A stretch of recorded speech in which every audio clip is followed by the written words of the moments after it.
I have been putting all of these colors onto the painting in the water, and I am ready to add some shadows into the foreground in a big area of the water, which is simultaneously like easy and scary because it takes a big shape and knocks it out, but it's also, I don't know, takes a big shape. So I'm gonna do that now.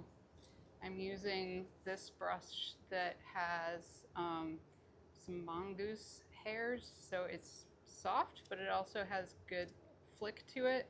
And you see it's all chewed up and sad.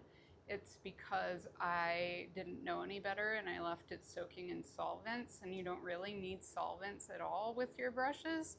So this is what happens if you soak your nice brushes in solvent. Don't be like me, kids. All right, so I mixed up this nice glaze, just a little bit of linseed oil along with several different colors of oil paint, which I mixed up. I'm going to use a clean rag, which I fold so that it is flat, because I'm going to put some stuff on and then I'm going to take it off.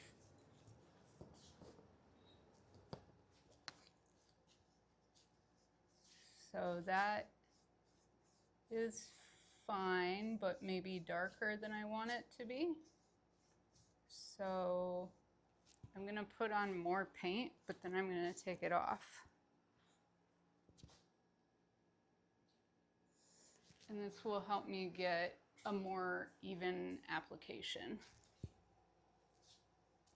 As I'm putting it on, I'm being mindful of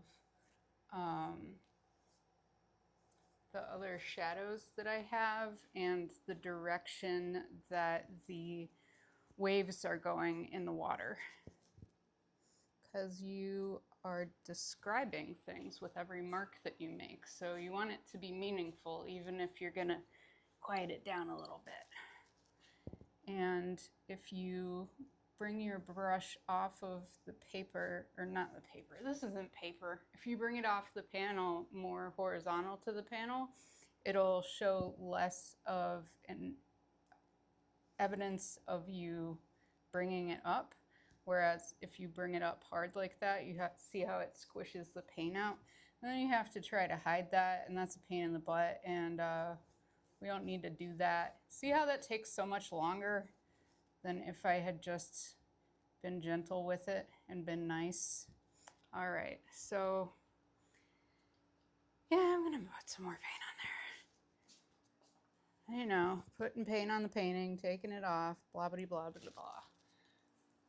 So I want this shadow to keep marching off over here because we have all of our lines in here are like kind of generally going towards this direction. So even though this is not an architectural painting, it still uses the rules of 1-point perspective, which is kind of interesting.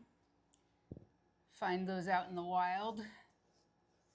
So we're still respecting the rules of academic perspective. And I don't like the way that looks at all. So that's okay, because I have a tool in the form of my husband's old undershirt, which is clean. And I am going to very gently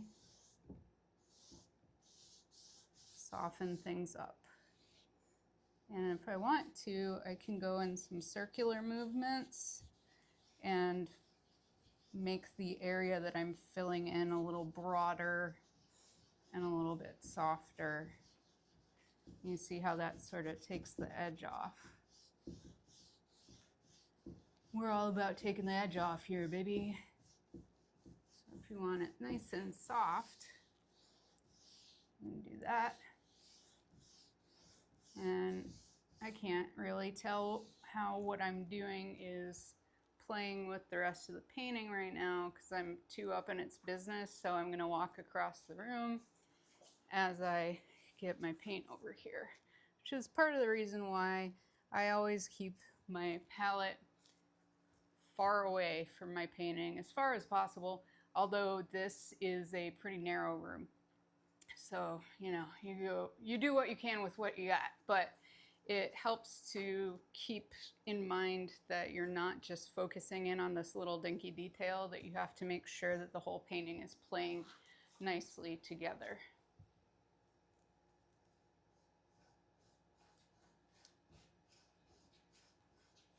So we're gonna do that. Do, do, do, do, do, do, do.